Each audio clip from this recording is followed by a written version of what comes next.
Saudara Lembaga Bantuan Hukum atau LBH Jakarta membuka pengaduan warga yang dirugikan akibat pemblokiran aplikasi dan game online oleh Kementerian Kominfo. LBH Jakarta menilai banyak pekerja kreatif yang dirugikan akibat pemblokiran ini. Proses pengumpulan aduan tengah dilakukan LBH Jakarta yang menilai langkah Kominfo memblokir sejumlah aplikasi menekan kebebasan di ranah digital.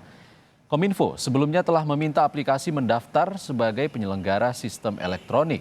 Jika tidak, akan dianggap ilegal dan tidak bisa diakses.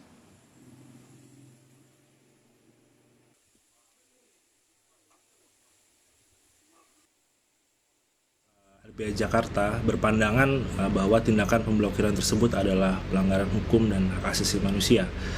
Pertama, kami harus menekankan bahwa akses informasi layanan digital itu saat ini merupakan bagian dari hak asasi manusia. Hak orang untuk mendapatkan informasi, termasuk juga hak untuk mendapatkan penghidupan dan lain-lainnya.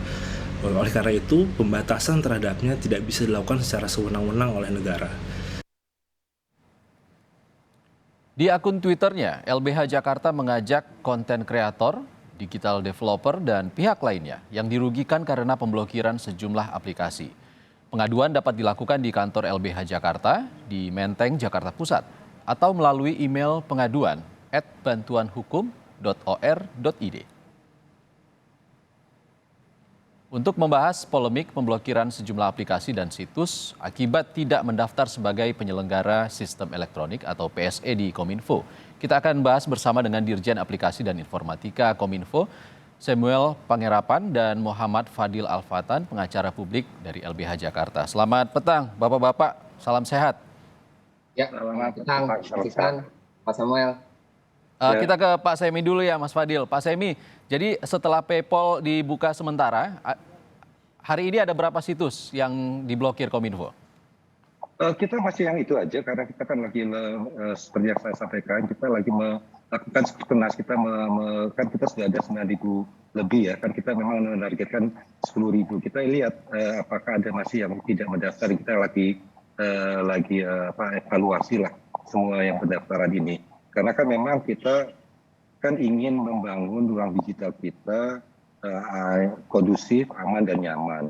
Dan perlu diketahui, ruang digital kita itu kita bangun sesuai dengan atau memimik atau mereplika ruang fisik kita. Apa yang diatur di ruang fisik itu juga diatur di ruang digital, terutama untuk yang berusaha. Kita buka warung aja kita harus berusaha. Kita kerja kita buka kantor kita di luar negeri, kita harus pergi ke Kementerian Perdagangan mereka untuk mendaftarkan. Nah, ini bagaimana di ruang digital agar tadi semua yang pelaku ekosistemnya ini semua itu terdata. Kita juga baru saja masih ingat di kepala kita bahwa ada masalah pinjol. Waktu itu juga dibantu oleh LBH. Apa mau dibuka aja, nggak usah pakai izin-izinan, ya sebut monggo aja. Bukannya nanti ada masyarakat yang di luas lagi yang dirugikan. Apakah kita suatu negara yang tanpa aturan? Kita pergi negara lain juga tetap ada aturannya, dan kita tidak membatasi mereka, tapi mereka harus ikutin aturan kita. Kalau memang satu diloloskan, ya udah nggak usah diatur aja. Jadi semua konten juga boleh dong. Oke. Jadi semua konten juga boleh dong. Jadi kebebasan kan? Oke, Pak Semi, kita ke Mas Fadil dulu. Mas Fadil, tadi dikatakan untuk menjaga keamanan digital. Bagaimana tanggapan Anda?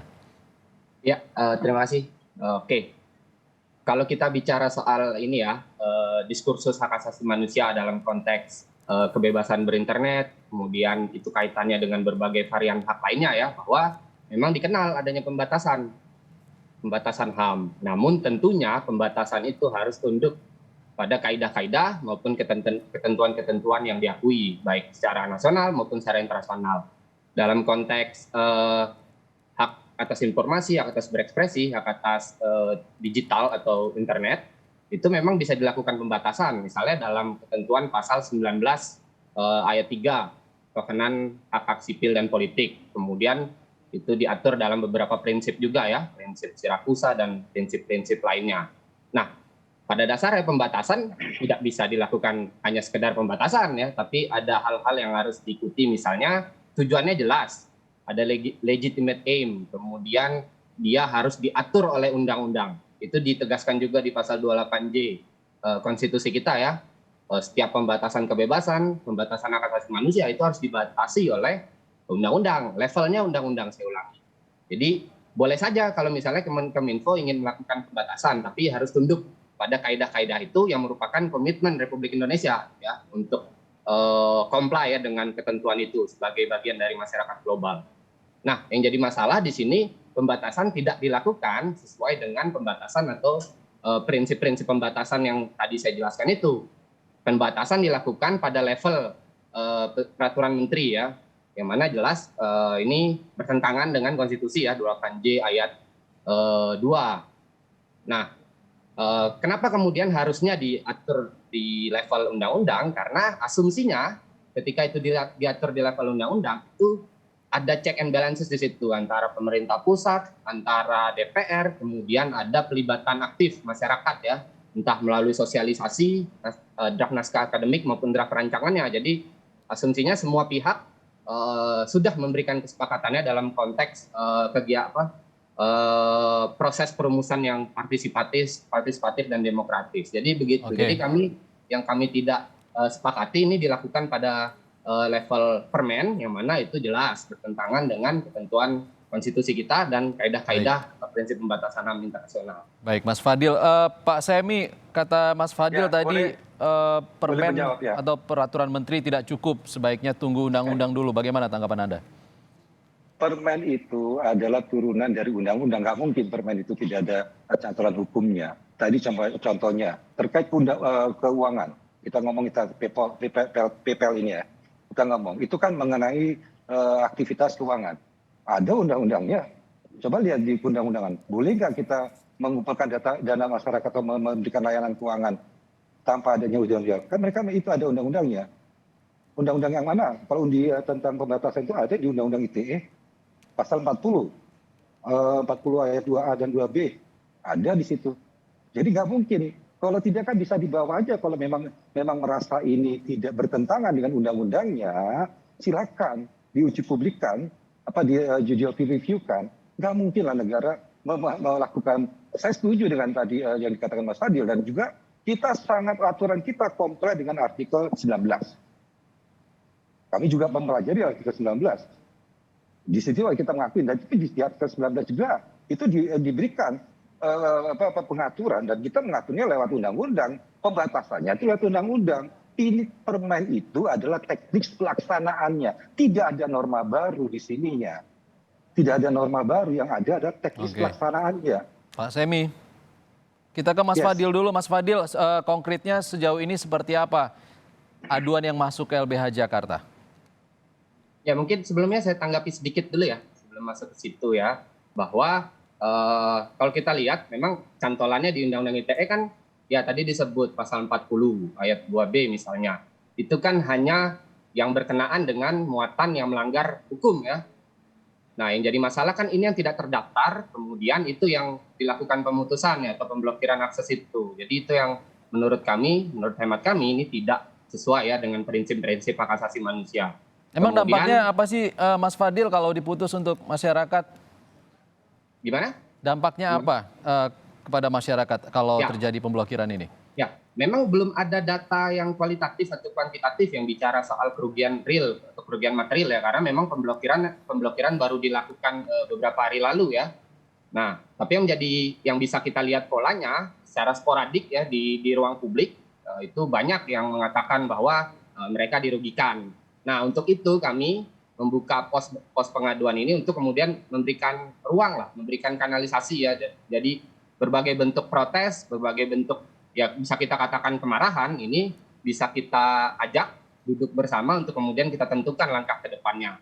Nah, tadi kan saya sudah jelaskan ya bahwa dalam konsep hak asasi manusia ya, ketika orang terhambat atau bahkan dilanggar aksesnya terhadap informasi, terhadap ekspresi yang sah, itu tentu bertentangan ya, pastinya akan berdampak pada hak-hak lain. Itu konsep dasar hak asasi manusia. Ya, jadi kalau kita lihat misalnya beberapa penyelenggara sistem elektronik yang diblokir, Counter Strike atau Dota ini kan sudah ada perkembangan baru ya e-sport itu diakui sebagai cabang Bagaimana? olahraga misalnya. Terima kasih Mas Fadil. Bagaimana Pak Semi ini dianggap melanggar hak asasi, ada kecenderungan Ya, pembatasan ini terlalu terburu-buru juga gitu. kalau terburu-buru tidak, kan kita sudah waktu menyusun undang-undangnya kan cukup lama. PP-nya juga dari 2019. Ini kan turunannya juga sudah dibahas dari 2019. Dan itu juga melibatkan masyarakat. Jadi kalau ini buru-buru tidak. Ini kan tadi, sekarang di Indonesia saya ingin berusaha pelayanan keuangan itu oleh undang-undang diwajibkan mendaftar, malah berizin, bukan hanya mendaftar, berizin dari OJK kalau saya melakukan kegiatan keuangan atau payment system dari BI. Nah, yang kita langsung bahasnya yang to the point aja. Kalau mereka yang dari luar ingin juga melakukan kegiatan ekonomi ini, apakah kita perlakuan yang sama, yang berbeda? Mereka tidak perlu. Kalau mengenai yang tadi terkait game juga, game e-sport banyak yang sudah daftar. Ada banyak e-sport yang daftar kok. Kami kan cuma memberikan itu supaya tadi menciptakan equal playing field bagi para pelaku ekonomi digital ini. Oke, Mas Fadil gimana? Ada kok yang daftar gitu, tidak semuanya, maksudnya lebih banyak yang daftar daripada yang diblokir oleh Kominfo. Ini bagaimana? Apa ada alasan tersendiri kenapa website ini ataupun LBH melihat kenapa mereka tidak mendaftar ini? Ada alasannya apa sih? Ya kalau alasan mengapa tidak mendaftar mungkin ditanyakan langsung ya ke platform yang bersangkutan ya. Tapi paling tidak yang yang menjadi titik tekan kami ini pada pelanggaran hak masyarakat ya. Ini adalah menurut kami ini pembatasan yang sewenang-wenang yang sama dengan pelanggaran hak asasi manusia. Jadi titik tekan kami pada akses pemberlakuan ketentuan atau kebijakan ini yang punya dampak terhadap masyarakat ya. Itu tadi hajat hidup orang ini sangat bergantung misalnya dengan beberapa platform tadi. Misalnya game tadi mungkin sudah jadi pekerjaan ya, bahkan tidak dibayangkan sebelumnya game yang hanya jadi sarana untuk mencari kegembiraan kemudian bisa dapat penghasilan dari situ. Tapi intinya pada yang kami tekankan ini hak masyarakat yang kemudian terdampak.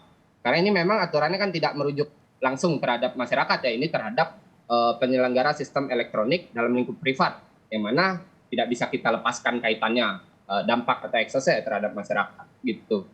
Baik, Mas Fadil, kita ke Pak Semi. Pak Semi, aturan ini kan dibuat untuk penyelenggaranya ya. Bagaimana advokasi untuk masyarakat penggunanya? Banyak orang yang mencari uang dari game, pro player sudah banyak, pekerja kreatif yang transaksi dengan PayPal.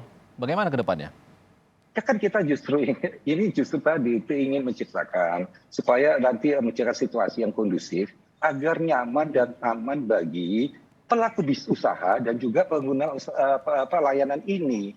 Kalau saya sih simple ya, saya datang ke rumahnya Mas Fadil, bapak ibunya bilang sepatu harus dilepas karena itu mungkin untuk jaga kebersihan dan jaga mungkin kesucian karena dipakai untuk sholat berjamaah juga. Apakah saya penatang tenteng pakai boot saya masuk, saya gitu, saya boleh masuk dong. Terus kita bolehin gitu, tanpa aturan yang ada. Kan saya berlakukan ini kan sama. Indonesia juga tidak berlakukan dan juga yang asing kita berlakukan. Kita tidak membedakan di mana hak asasi yang kita langgar. Kalau kita membedakan mereka, memberikan privilege bagi mereka, justru kita ini menjadi bangsa yang inlander. Kita hanya menerapkan pada aturan pada bangsanya, tapi orang asing yang tamu yang tidak mau mematuhi peraturan kita, kita junjung tinggi ya. Saya nggak terima di situ. Mas Fadil, gimana tanggapannya? Dianalogikan sebagai tamu dari luar yang masuk ke rumah harus kulonwon gitu.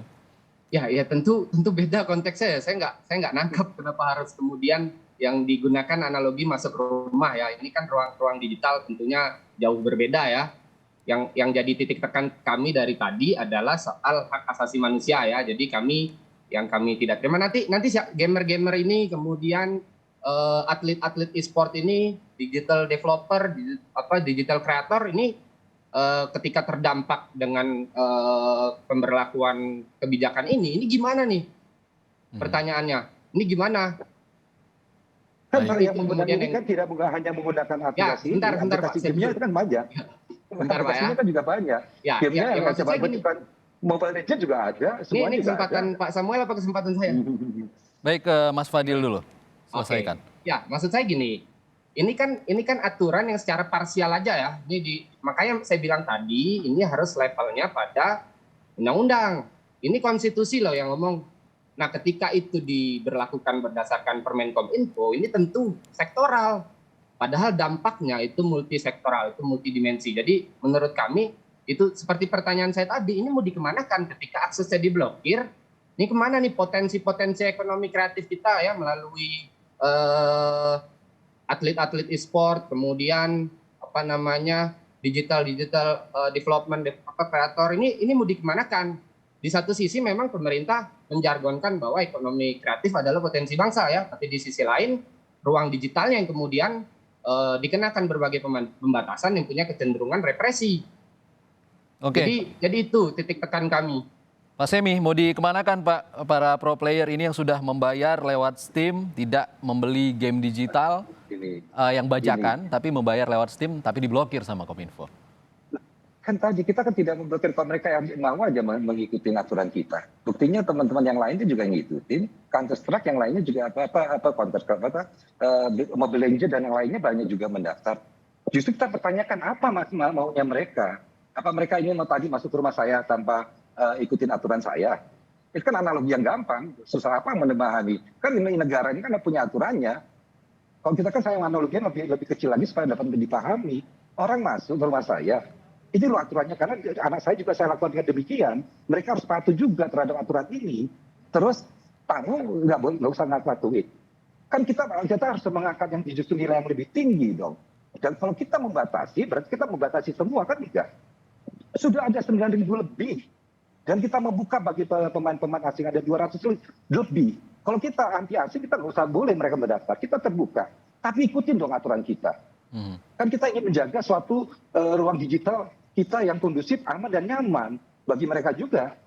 Kan juga ini kan kita ingin membangun ekonomi digital kita. Ini artinya kebijakan negara agar tertib administrasi ya Pak Semi ya.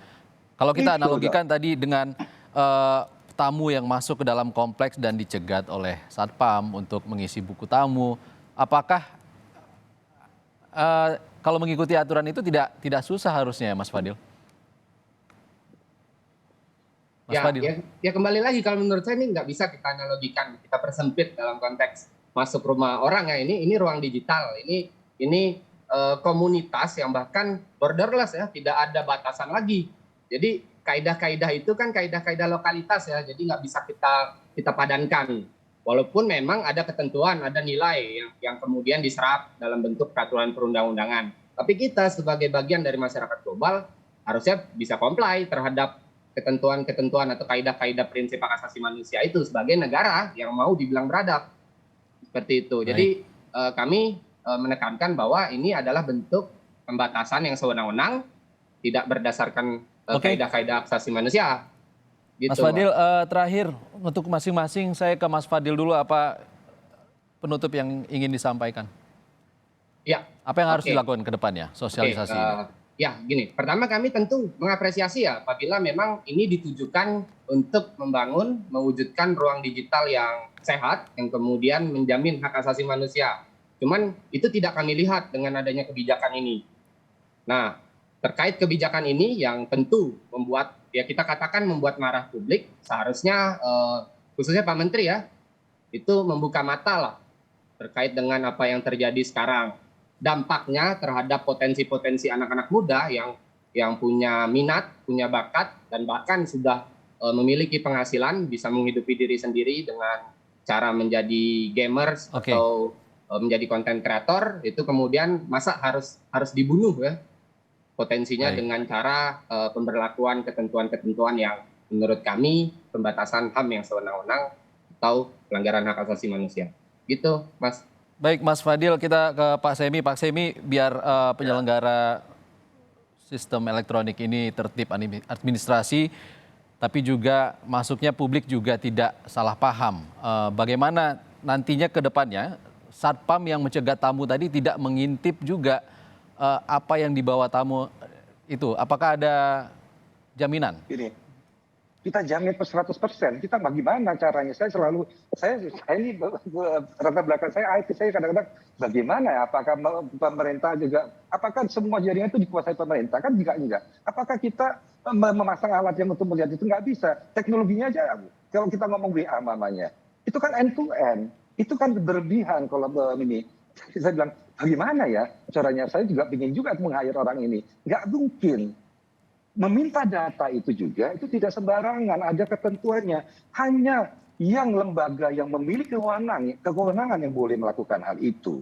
Contohnya kepolisian, kejaksaan, dan juga PPATK dan KPK mungkin dan yang lainnya. Tapi itu benar-benar harus sesuai dengan kewenangannya dan dengan permintaan yang spesifik. Jadi kita nggak akan mengintip-ngintip itu adalah hal yang saya menyebar ketakutan yang saya nggak ada. Tapi saya ingin menekankan kembali ya terkait hal ini. Ini adalah kita ini sedang membangun ekonomi digital kita. Kita membangun yang namanya ekonomi kita aja itu ada yang namanya aturan-aturannya. Ini kita juga membuka diri. Marilah kita ikuti dan kita supaya ekonomi digital kita berkembang dengan baik dan kita mendapat asas manfaat yang juga lebih banyak. Oke, kita harap ke depannya Kominfo dan juga pemerintah akan lebih tertib administrasi juga dan juga para penyelenggara juga bisa tertib administrasi dan juga para pengguna. Terima kasih Samuel Pangerapan, Dirjen Aplikasi dan Informatika Kominfo dan Muhammad Fadil Alfatan, pengacara dari LBH Jakarta. Terima kasih Bapak-Bapak.